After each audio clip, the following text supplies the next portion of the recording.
Thank you, everybody, and hello. We're going to talk about creating better world futures through improved forecasting. And to start with, I'd like to know how many of you here regularly make forecasts. Please raise your hand. Hillary just taught you how. Okay, good, because I think everybody should have their hand up. Decisions, big and small, are based on forecasts. When you get dressed in the morning, forecasts of weather, your daily activity. When you decide to eat something, forecasts of the pleasure and the poundage. When the societies decide to work on health policy, defense postures, offshore drilling, they're doing it based on forecasts. My group at the University of Denver's Pardee Center is focused on improving the forecast that we use for long-term global futures. Let's get started by talking about forecasting in three different issue arenas. First, with respect to human development. The average adult in Africa has 3 years of formal education. That's exactly what my grandmother had. My grandfather had 6. How long is it going to be? How many years before the average African adult has even 6 years of education, half of what we have in the United States now? Our forecast suggests that it's going to be about 2050 before that happens. That has implications, and that's with improving enrollment rates. That has implications for fertility rates, for economic productivity, for social change. Welcome to Shanghai. The Chinese economy is likely to overtake that of the United States by about 2030, even with somewhat slowing economic growth. It's going to pass that of the US and the Europeans combined by about 2060. Usually during the economic growth process, there's also democratization that occurs. And there's a scale of democracy that is contentious, it's hard to measure, but on this common scale of up to 20, Asia is currently at 11 points, China's at 3. While China is rising not just through, but potentially to the head of the high table economically on a global basis, it's likely to be passing through the middle range of the democratization process. And we know from much experience that that's the range within which we have the most potential for social instability. That has implications not just for China, but it has potential implications globally. Issue number 3. Prior to the Industrial Revolution, the global atmosphere was about 280 parts per million of carbon dioxide. We're now at 390. At Copenhagen, people were asking us to hold it down to 450. We think that we'll pass 450 by about 2030 and keep on growing.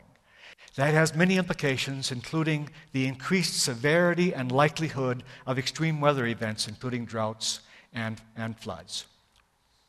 Now, do these issue arenas have anything in common? If you think so, please raise your hand again. Okay, you're with me on this one because I obviously do.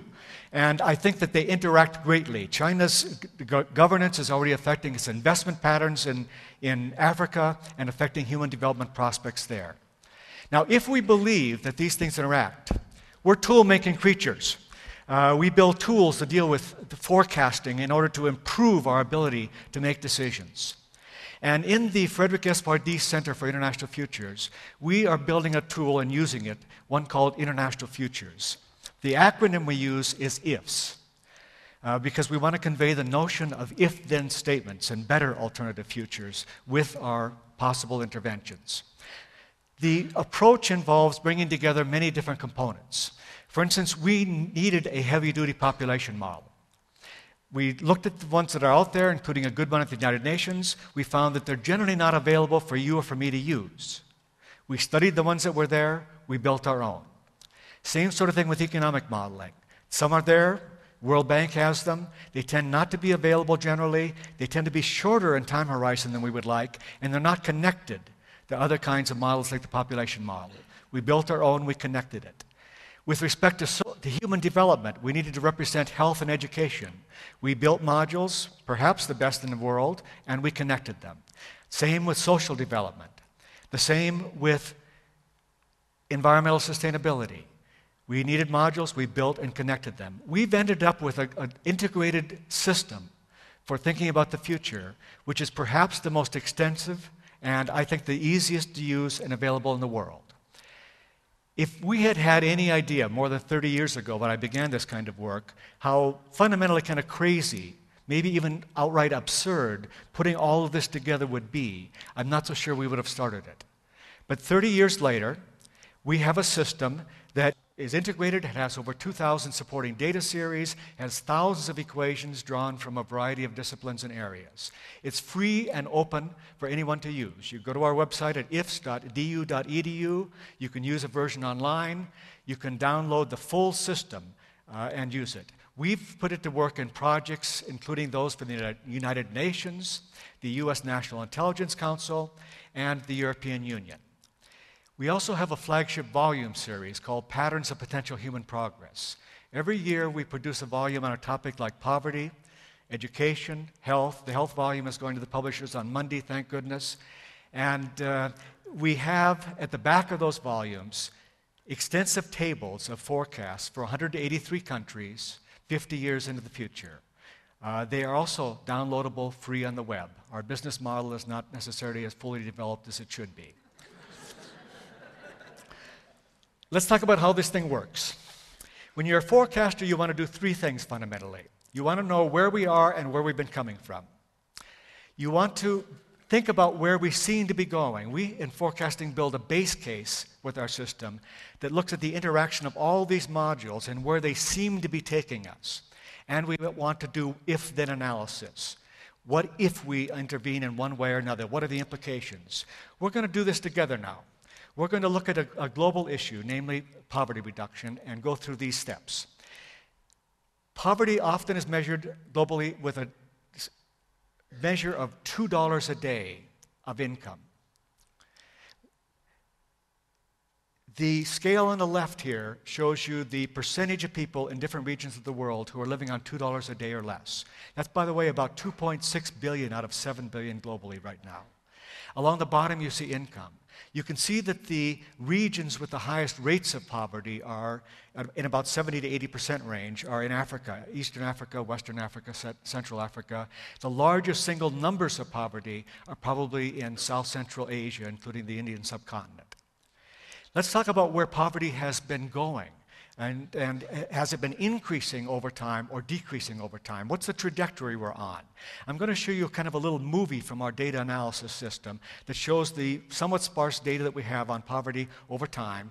And you're going to see India and China in the upper left, Brazil somewhat in the middle, and Russia on the lower right. We're talking about the so-called BRICS. And you can see that India and China are beginning to come down. China really breaks free in the 1990s, and poverty reduction rates begin to drop dramatically. Brazil is jumping around, some small progress, but begins in the last decade or so to move ahead. And India, only in the last few years, is beginning to come down and make some substantial progress on the kind of trajectory that China was on.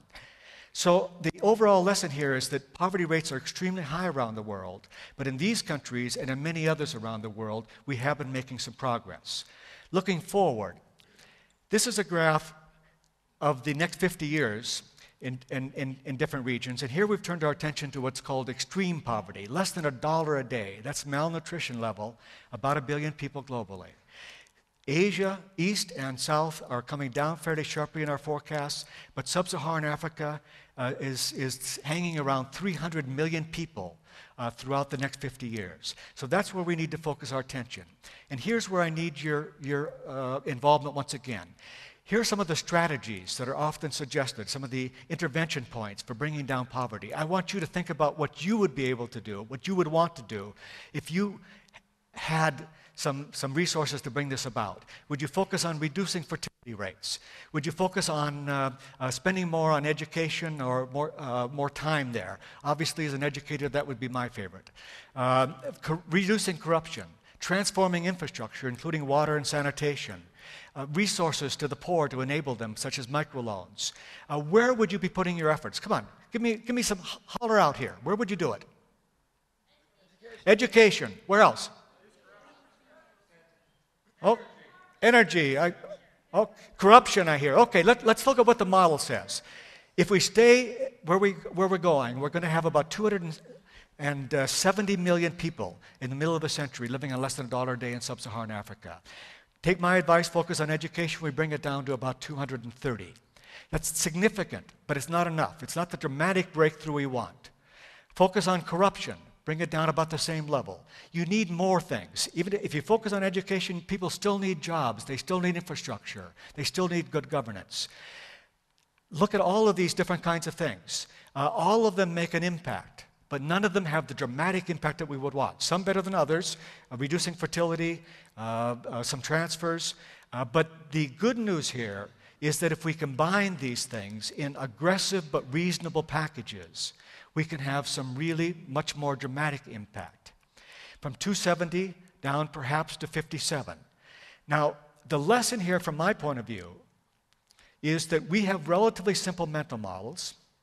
We tend to reinforce these with our ideologies, quite frankly, and we need, when we're addressing a complicated issue like poverty, we need an integrated attack. We need to deal with human development, social development, natural environment. We need to look across the board.